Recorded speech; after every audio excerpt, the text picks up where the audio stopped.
You have walked past thousands of trees in your life and never once thought twice about any of them. But in the ancient world, there was always one tree in the territory that nobody touched. Nobody camped beneath it. Nobody sheltered under it. Nobody rested against it. Not because of a rule, not because a leader said so, but because every person in the group already knew, without being told, that this particular tree was different, and being near it could kill you. This is not superstition dressed up as history. This is the story of real survival knowledge, passed between generations without writing, encoded in behavior so consistent that it looked like fear, because it was fear, and it was entirely correct. To understand why ancient humans avoided specific trees, you have to understand something about how survival knowledge worked before language could carry it reliably across generations. You could not write it down. You could not draw a diagram. You could not send a message to the next group or arrived in the territory. What you could do was behave, consistently, every time, in front of the children who were watching. A group of adults who walked past a specific tree without stopping, who never made camp beneath it, who moved slightly away from it when the wind changed, was teaching the next generation something without a single word. That tree is avoided. Avoid it. The lesson was not verbal. It was behavioral. And it was more reliable than any instruction because it happened every single day, automatically, without anyone deciding to teach it. Can you think of a time you learned something important without being told? Drop a comment and let me know. Now, what was actually wrong with the tree? The first and most common reason was poison. Not the obvious poison of berries or fruit that anyone could identify. The subtle, invisible, airborne poison of certain trees that produce compounds capable of causing serious harm simply through proximity. The man-chenille tree produces a sap so caustic that rain washing off its leaves can blister skin. Muscote from burning its wood causes severe respiratory damage and temporary blindness. Standing under it in rain exposes you to chemical burns without ever touching the tree directly. Ancient humans in regions where this tree grew did not need to understand chemistry to learn that being near it caused harm. They needed only to observe the pattern. Person spends time near that tree. Person becomes ill. Person recovers, if they are lucky, and does not go near that tree again. The second time someone else does the same thing, the observation is confirmed. The behavior changes. The tree becomes the tree that is avoided. Once it is avoided, it stays avoided, because the behavioral lesson is transmitted by every adult who moves away from it without explanation. But poison was only one reason. The second reason was structural danger. Ancient humans were extraordinarily attentive to the condition of the trees around them, because a tree that looked stable could kill in seconds.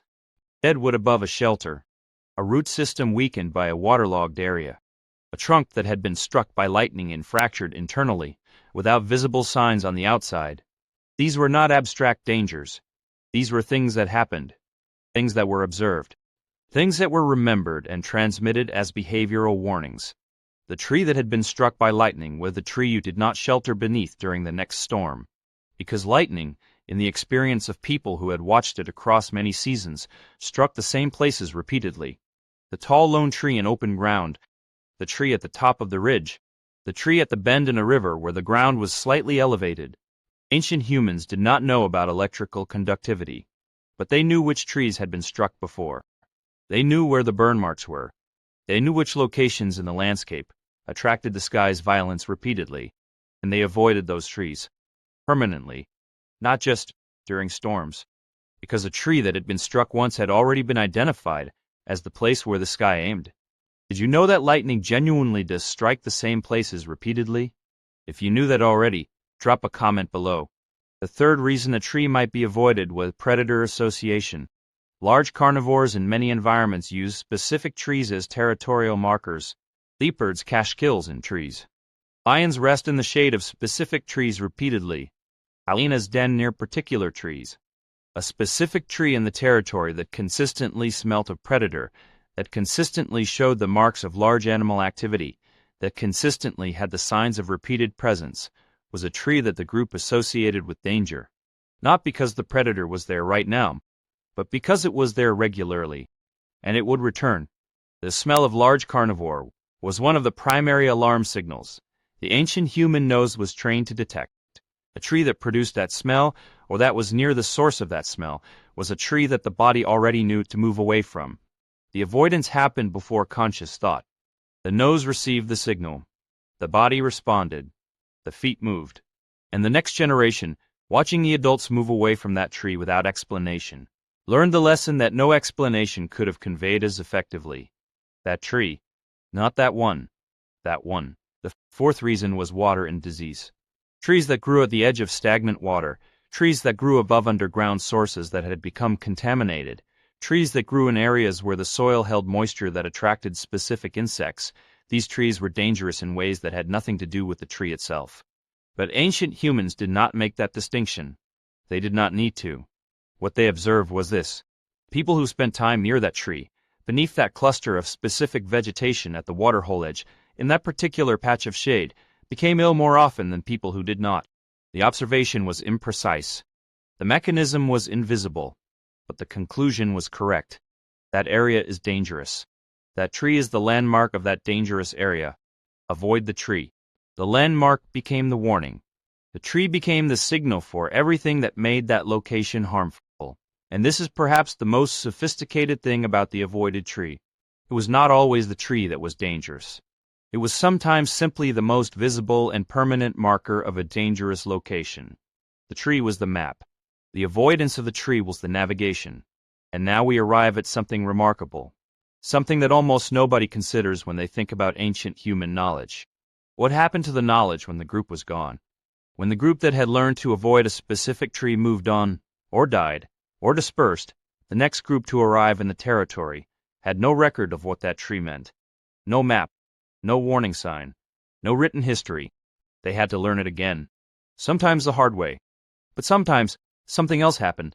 Sometimes the knowledge survived in the different form, not as behavioral transmission, as story. The tree that was avoided became the tree that the stories were about. The tree where the bad thing happened. The tree that the ancestors warned against. The tree that was associated with harm or danger or death. The story was imprecise. It was mythologized. It accumulated details that were never accurate. But the behavioral conclusion at its center was exactly right. Do not go near that tree. And the story, traveling from group to group, from generation to generation, across cultures that had no other way to transmit the warning, kept the knowledge alive long after the specific experience that created it had been forgotten. This is what ancient nature knowledge actually looked like. Not superstition replacing observation. Observation becoming story. Story preserving survival. Survival across generations with no other technology to carry it.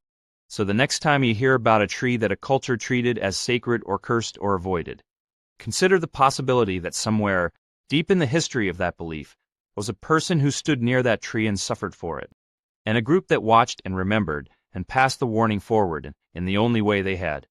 Drop a comment and tell me which part of this surprised you the most. And make sure you are subscribed, because next time we are going somewhere even stranger than this.